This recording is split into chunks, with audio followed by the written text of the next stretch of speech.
Millions of people worship a god every day without knowing it. Not in a church, in their own signature. The name at the bottom of every form they sign is a fragment of a pagan prayer, worn down over the centuries until it sounds like nothing at all.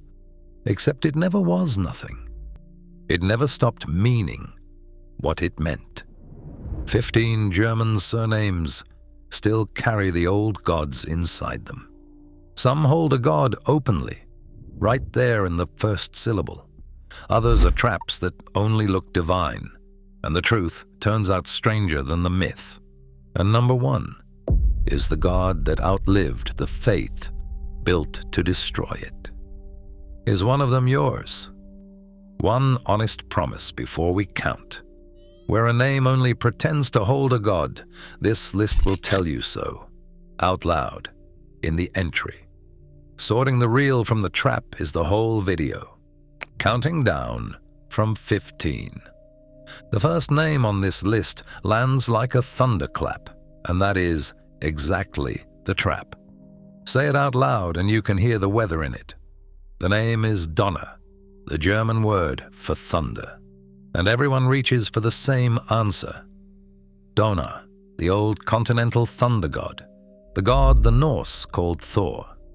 He is real, and he is genuinely still with us, sitting inside the German word for Thursday, Donnerstag, the day of the thunder god. But that is the calendar, not the family.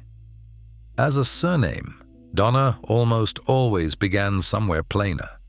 It was a nickname for a man with a voice like a storm, a temper that arrived before he did, the neighbor who came into a room, like weather. So the god is in the week for certain. Whether he is in the name is a coin toss, and the coin usually lands on the loud man next door. Number 14 might be named for a goddess so faint that scholars still argue whether she ever existed. The root is Oster, the same word as Ostern, the German Easter, and there is an old and famous claim written down by an English monk named Bede in the 700s that the spring festival was named for a dawn goddess called Eostre, in German Ostara. If he was right, this name carries the morning maid into a god. Now the honest wait on the other side. Most Osterman families are far more likely named for something you could point at from the church door. The east side of the village.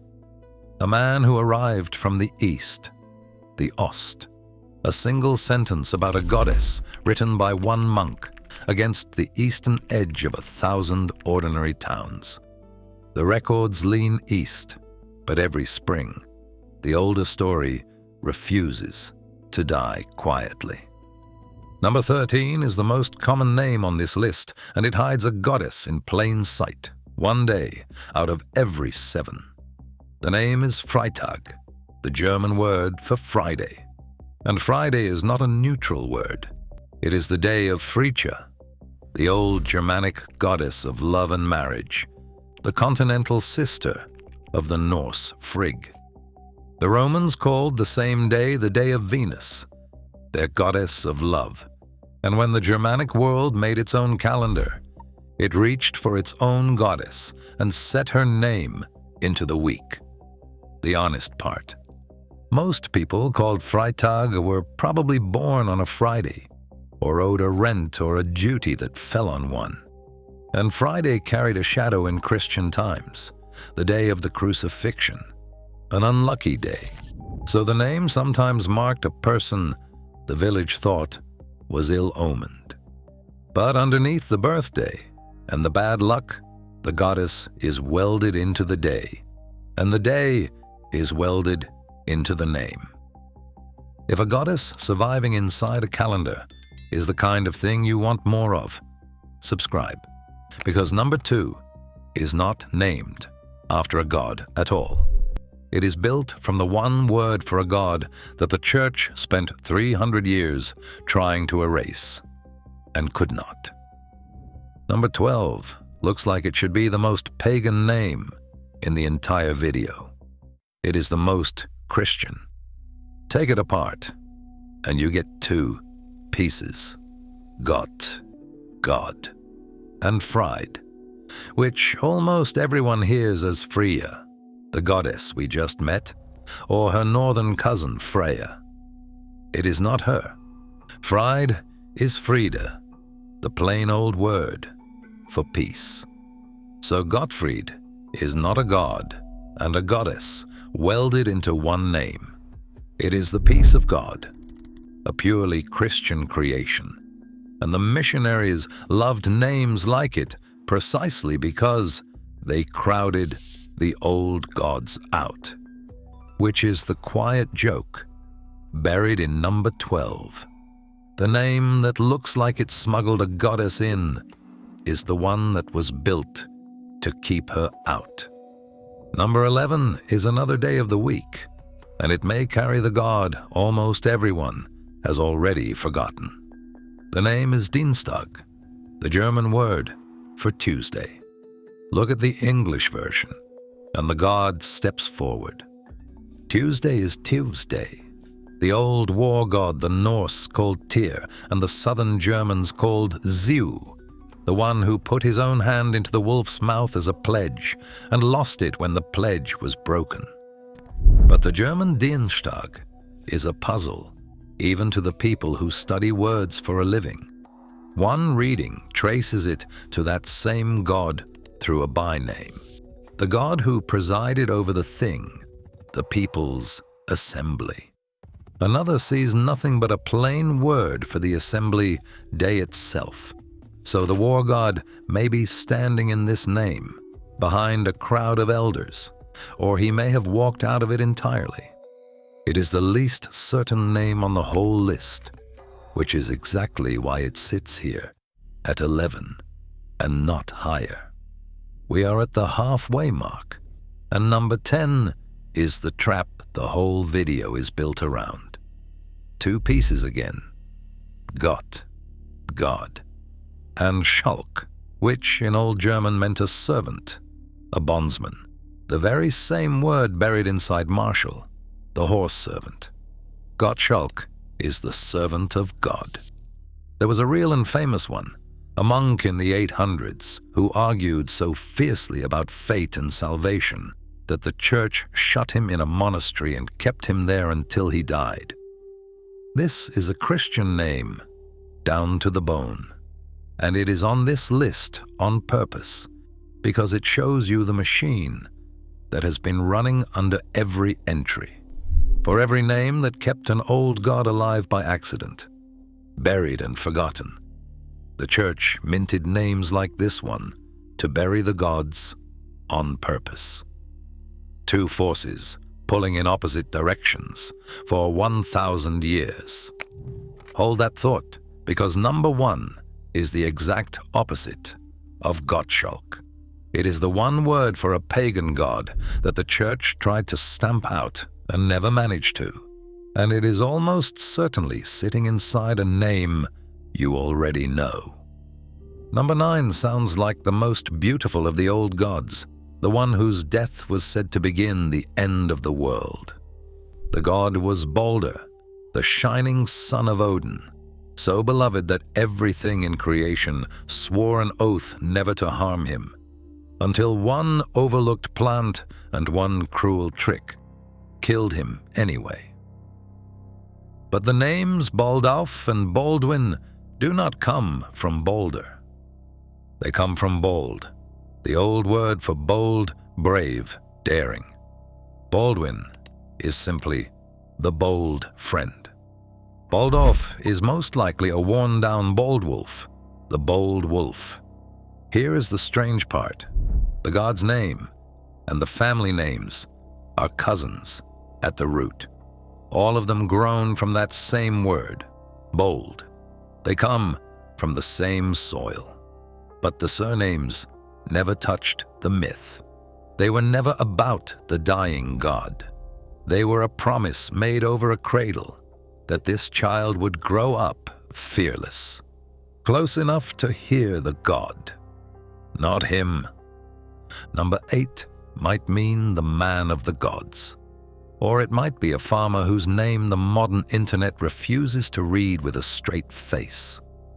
The oldest and best reading takes it back to Asmann, from the early names Asmund and Osmund, both built on aens, the word for one of the pagan gods, the beings the Norse called the Aesir. In that reading, Asmann is the God-man, a household living under divine protection. But this name has 3 doors, and only one of them opens onto a god. The second door is a tree, the man who lived by the ash. The third is the plainest of all, a worn-down Erasmus, a saint's name flattened by tired clerks over 400 years until it stopped looking like itself. 3 doors, 1 god. And in the old parishes of Saxony and Silesia, where the name is thick on the ground, that first door is the likeliest one a family walked through. Number 7 belongs to a king, but not a human one. Behind it stands Alberic, from Alb, an elf, and rich, a ruler. The elf king, the dwarf lord who guards the buried treasure of the Nibelungs, the figure who becomes Oberon in the fairy tales that came later. And elves, in the old belief, were nothing like the small, bright creatures of children's books. They were powerful, unpredictable, half-divine beings of the land, the kind you did not name without meaning it. The honest catch, because this name has an easier road too. Many Alba families arrived by way of Albrecht, which comes from Adalbert, the noble and bright. So Alba can be the elf king, or it can be a clipped nobleman.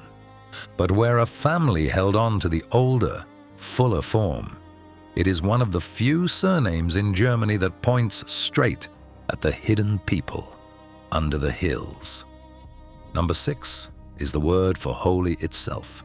From a time before, holy meant anything Christian at all. The root is the old Germanic we, sacred, set apart for the gods. It is the word standing behind Weihnachten, the holy nights of midwinter, and behind Weihen, to consecrate. A Wie was a shrine, a sacred enclosure, a patch of ground fenced off because the gods were thought to touch it. This name keeps company you have to sort through. It is also a bird of prey, the harrier, and here and there a place name. But where it carries the old root, Weihe does not name a person's trade or a person's farm. It names the holy ground, and it stands where a family once stood. At the edge of the place, the old world thought the gods came down.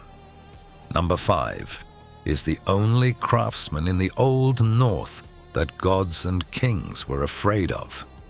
Wieland the smith is the great dark legend of the Germanic world, the master metalworker who was captured and crippled by a greedy king to keep his genius chained to one forge, and who took a revenge so terrible it was carved onto a whalebone box in the 700s and onto stone crosses in England. The surname is genuinely split. Some Wielands are named straight for the legend, a nickname handed to a blacksmith good enough to earn the comparison. Others carry an ordinary old name from Wigan land, battle and land, that only happens to sound the same. But in a workshop full of sparks and hammering, the family that got called Wieland was being measured against the most feared craftsman the old imagination ever produced. Not a saint, not a lord, the smith even the gods came to when they needed something made. Number 4 hides a god inside a monument that an empire went to war to tear down. In the year 772, Charlemagne's Franks marched into the Saxon forest and destroyed the Irmisch, a giant carved pillar the Saxons believed held up the world, then carried off the gold and silver heaped around its base. You do not stop a war to pull down a post unless that post is the whole reason for the war. Hidden inside that word Irminsul is Irmin, an old and shadowy god, or the title of one, so vast that his name also came to mean whole, mighty, universal. The surnames Irma, Irmischer, and Irmisch all grow from that same root. The honest caution, because that root spread into everyday speech. Since ermine came to mean great and mighty, some of these names promise nothing more than a big, strong man.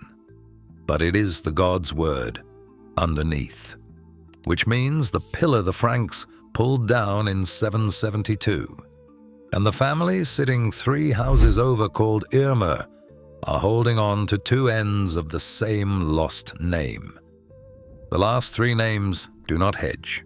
They carry the pagan word for God openly in the first syllable, and number 3 puts a weapon in his hand.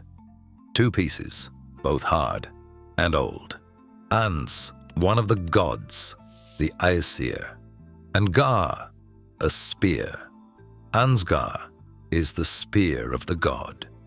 And in one of history's sharper ironies, it became the name of the very man sent north to convert Scandinavia to Christianity, the missionary they later called the Apostle of the North, walking into pagan country with a pagan god riding in his own name and, apparently, never noticing. When a family kept Ansgar intact, they kept the divine weapon intact with it, the god armed. Number 2 is the word the church spent 300 years trying to erase, and it is still here, still standing, wearing a helmet. Same first piece as the last name, Ans, the pagan god. The second piece is helm, a helmet, a guard, a protection. Anselm is the god's helmet, the divine shield held over a life. Its most famous bearer, Saint Anselm, was one of the sharpest Christian minds of the entire Middle Ages, a man who spent his years defending a faith whose earliest priests would have flinched at the very first sound of his name. The god drew his spear at number 3.